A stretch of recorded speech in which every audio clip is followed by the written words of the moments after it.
Bonjour ou bonsoir en fonction de votre position géographique. Je me permets de vous transmettre mes chaleureuses salutations. Voilà, ce matin, je me permets donc de parler de l'effet Kangoka. La toile a bougé, le Cameroun a bougé, tout le monde a bougé. Alors, avec un peu de recul, je me permets donc de donner mon point de vue. Et surtout, j'aimerais en préambule m'adresser à ces partisans en disant... venez doucement. Voilà, venez doucement. Je pense que Kangoka ne vous a pas mandaté pour venir le défendre, comme je vois sur les réseaux sociaux, avec des insultes, le mépris, avec cette agressivité. Et je pense que nous sommes quand même dans une société où chacun a le droit de donner son point de vue, où chacun a le droit d'être pour ou d'être contre. Et je pense que pour des hommes et des femmes matures, le respect des points de vue de chacun mérite d'être considéré. Alors, à ceux qui croient fermement que Kangoka est un grand homme de Dieu, alors croyez fermement.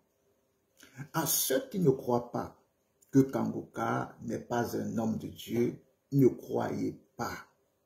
Ne croyez pas. Alors que chacun se positionne selon la révélation qu'il a reçue. Je ne vois pas pourquoi ça doit faire même l'objet d'un débat ou l'objet même des disputes, des querelles sur les réseaux sociaux. Voilà, ça prouve tout simplement l'immaturité de beaucoup de personnes. Alors, moi, si les gens me demandaient, mais que penses-tu de Kangoka? Ou bien est-ce que tu penses que il est un grand homme de Dieu? Je dirais simplement que la personne que je crois qu'il est un grand homme de Dieu, qu'il est un grand prophète, qu'il est le guide, qu'il a les miracles authentiques, qu'il est la lumière, qu'il est celui qui mérite d'être défendu, corps, âme, esprit. Ce n'est que le Seigneur Jésus-Christ. Ce n'est que le Seigneur Jésus-Christ qui mérite toute la gloire. Nous ne sommes que des hommes. Alors, donnons un peu cette énergie pour défendre le royaume de Dieu, pour défendre Christ.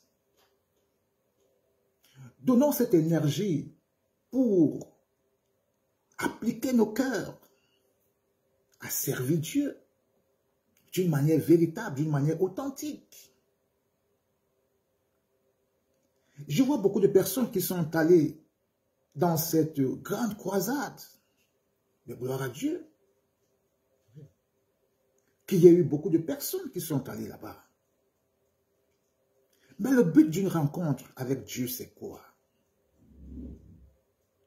Le but d'une rencontre avec Dieu, c'est de servir Dieu après. Beaucoup sont allés là-bas, je peux même dire à 99% et demi, beaucoup sont allés là-bas parce qu'ils avaient des problèmes. Des problèmes de santé, des problèmes financiers, des problèmes matériels, relationnels, sentimentaux. Beaucoup sont allés avec les fardeaux, avec leurs problèmes là-bas. Beaucoup sont même allés avec leurs problèmes là-bas pour espérer avoir une guérison, une solution. Mais j'aimerais dire, quand Dieu dit à Moïse, va dire à Pharaon, de laisser partir mon peuple pour m'adorer. Donc le but même principal pour lequel, si Dieu t'a guéri là-bas, souviens-toi que le but principal, c'est de l'adorer.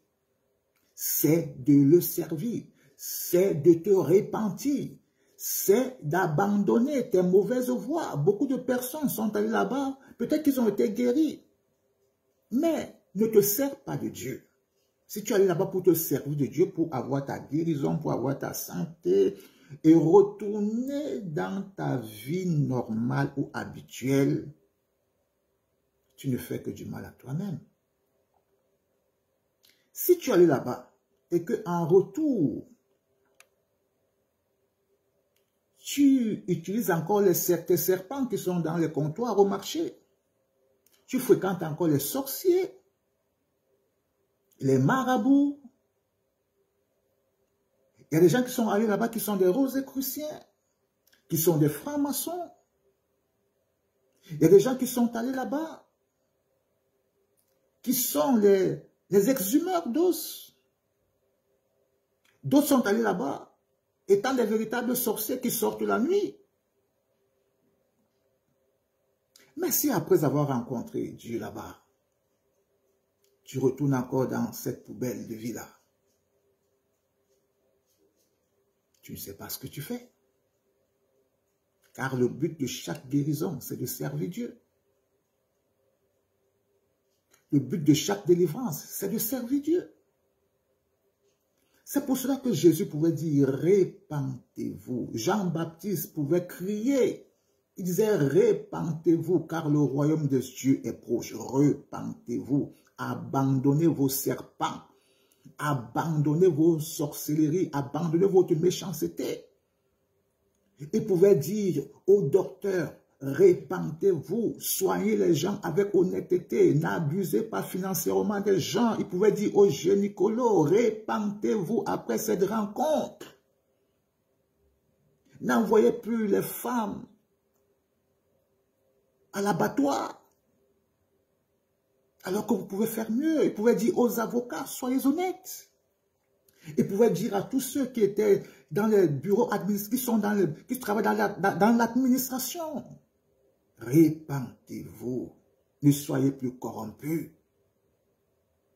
Ne soyez plus corrompus, soyez justes. Faites le travail d'une manière honnête. Ne soyez pas corrompus. Vous pouvez dire aux policiers qui étaient là-bas, répentez-vous. Faites votre travail. Alors si tu es allé là-bas et qu'il n'y a aucune goutte de repentance jusqu'aujourd'hui dans ta vie, bien-aimé, ne crois pas que tu te serves de Dieu. Ce qu'un homme sème, il le moissonnera. Tu es encore vivant. Les problèmes ne manqueront pas. Et tu auras toujours besoin de ce même Dieu-là. De ce même Dieu. Donc la première chose, pour ceux qui sont allés là-bas, c'est de savoir que le but principal de cette rencontre, c'est la repentance. C'est la repentance. Aux francs-maçons, quittez ces sectes. Aux rosicruciens, quittez. Convertissez-vous. Changez de vie. La deuxième chose que j'aimerais relever, c'est que ne faites pas de Kangoka un Dieu. Parce que vous qui faites de lui un Dieu, ça se voit par vos comportements, par votre violence verbale. Je dis encore, il ne vous a pas mandaté. Aujourd'hui, il y a beaucoup de personnes qui, d'aucuns me disent souvent, mais moi, pour dormir, je dois faire la prière de Kangoka. Je dois prier Kangoka pour dormir. Je dois prier Kangoka pour me réveiller. Kangoka, Kangoka. Beaucoup se sont déconnectés de Dieu. Ils n'ont plus une vie de prière personnelle intime avec Dieu. Kangoka est devenu une prière de référence. Or, la Bible nous dit qu'il y a un seul médiateur. Un seul médiateur. Vous savez comment beaucoup de faux prophètes sont nés? Ce n'est pas parce qu'ils étaient faux. Ce sont les partisans qui les ont idolâtrés et ont fait de des dieux après leur départ. On fait de des dieux après leur départ. Donc, il y a un seul médiateur, c'est Jésus. Jésus, Dieu a besoin que tu lui parles toi-même. Dieu a besoin que tu t'approches de lui toi-même. Il dit, invoque-moi, ça veut dire parle-moi, ça veut dire appelle-moi toi-même, appelle-moi au secours. En fonction des enseignements que tu as reçus. Mais toi-même, approchez-vous de moi et je m'approcherai de vous. Cherchez-moi et vous me trouverez. Mais tu ne peux pas chercher Dieu au travers d'un autre canal pour atteindre Dieu. Non. Dieu ne partage pas sa gloire avec quiconque. Tout ce qui peut te déconnecter de Dieu, tout ce que toi-même tu utilises pour te déconnecter de Dieu, tu es sur une mauvaise voie. Mais tout ce qui te recentre sur Dieu, t'oriente sur Dieu, t'appelle à faire de Dieu ton alpha, ton oméga, tu es sur une bonne voie. Tu es sur une bonne voie. Alors, approchez-vous de Dieu. Cherchez vous-même Dieu. Et vous allez vraiment le trouver. Donc, ne faites pas de lui un Dieu. Ne faites pas de lui un Dieu. Dieu ne partage pas sa gloire.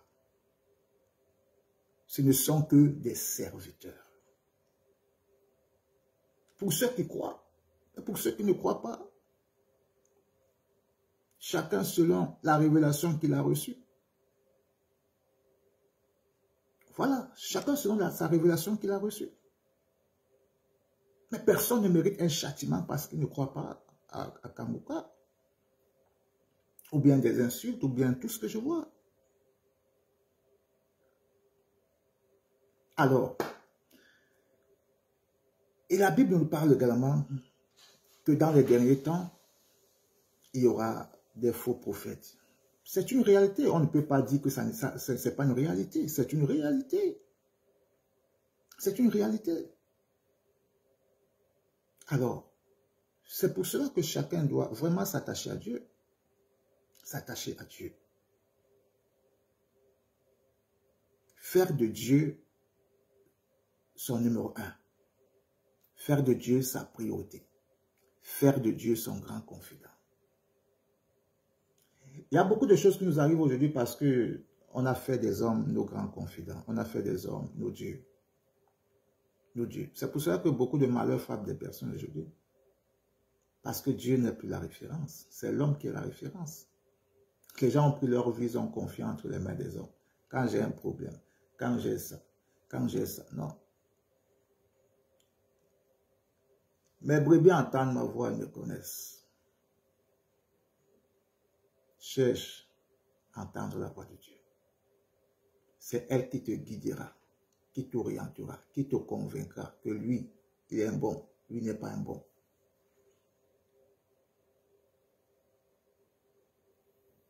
Alors que Dieu vous bénisse, que Dieu vous garde. En résumé, je dirais, personne n'a été mandaté. Alors, ne vous donnez pas autant de mal si vous n'avez pas d'argument. La deuxième chose, c'est que si par la grâce de Dieu tu as été guéri, le but principal, c'est de servir Dieu. Rien à faire. Ton serpent qui est dans le comptoir là-bas au marché là, tu dois t'en débarrasser. Ce qui est dans les toilettes là-bas là, les écorces là, tu dois t'en débarrasser. La corruption là, l'escroquerie là, les détournements de fonds là, tu dois abandonner tout ça. Pour servir le Dieu Tout-Puissant. Comme Zachée. Zachée était un grand escroc, un grand détourneur de fonds publics. Mais quand il a rencontré Dieu, quand il s'est rencontré Dieu, il s'est converti. Il a abandonné toute cette vie-là. Il a regretté même tout ce qu'il a fait. Mais tu ne peux pas aller là-bas, toi, soit tu vas là-bas avec ta mauvaise vie. Tu vas là-bas tel que tu es, avec ta sorcellerie, ta méchanceté, ton aigreur, ton empoisonnement, ta méchanceté, avec tes sectes. Tu quittes là-bas, tu retournes comme tu es allé. Et tu ne changes pas. De qui se moque-t-on? Comme quelqu'un m'avait chanté. De qui se moque-t-on? Tu ne te moques pas de Dieu, tu le fais toi-même. Tu fais toi-même. La Bible nous dit que chacun rendra compte à Dieu. Tu rendras compte à Dieu. Tu crois peut-être que tu as utilisé, tu t'es servi de Dieu. Mais tu rendras compte à Dieu. En fait, nous rendrons tous compte à Dieu. Voilà. Pour que ça ne paraisse pas que peut-être que tu donnes l'impression, non. Chacun de nous, nous rendons tous compte à Dieu. Nous allons rendre compte à Dieu. Alors, même pour ceux qui font des serviteurs de Dieu, même pas que Kamuka, il y a beaucoup de serviteurs de Dieu que les hommes font des dieux, ou bien qui se prosternent, qui se couchent même lorsqu'un serviteur de Dieu passe, il se couche à terre, il s'agenouille tu rendras compte à Dieu. Comme tu veux partager la gloire de Dieu avec un homme, un mortel, au lieu de te coucher, on ne peut même pas te voir te coucher dans ta chambre parce que tu pries. Ne te mettre à genoux dans ta chambre parce que tu pries. Mais quand c'est un homme, tu vas te coucher au sol. Tu vas t'agenouiller. Mais quand c'est pour Dieu dans ta chambre, tu ne le fais pas. Alors que ce respect-là, c'est Dieu seul qui le mérite, pas quelqu'un d'autre. C'est Dieu seul qui mérite ce profond respect-là. Il y a un respect qui ne revient qu'à Dieu, pas aux hommes. Alors, toi qui fais d'un homme un Dieu, tu rendras compte à Dieu. Tu rendras compte à Dieu. Parce que cet homme est devenu le canal pour toi d'atteindre Dieu. Non, le seul canal pour lequel nous tous, on doit atteindre Dieu, c'est Jésus. Je ne suis prisonnier de personne. Mais par conséquent, je suis prisonnier de Christ. Voilà. La seule personne que je peux défendre son idéologie, défendre son message, défendre sa vision, même au prix même de la vie, ce n'est pas un homme, hein, mais c'est Jésus. Voilà. C'est Jésus. Voilà donc, que Dieu vous bénisse. Et je vous dis, venez doucement. Et c'était mon point de vue, mais je pense que je ferai bientôt un live d'ici 2 jours sur ma page, sur l'effet Kanguka. Alors, gloire à Dieu pour les conversions. Gloire à Dieu pour les miracles.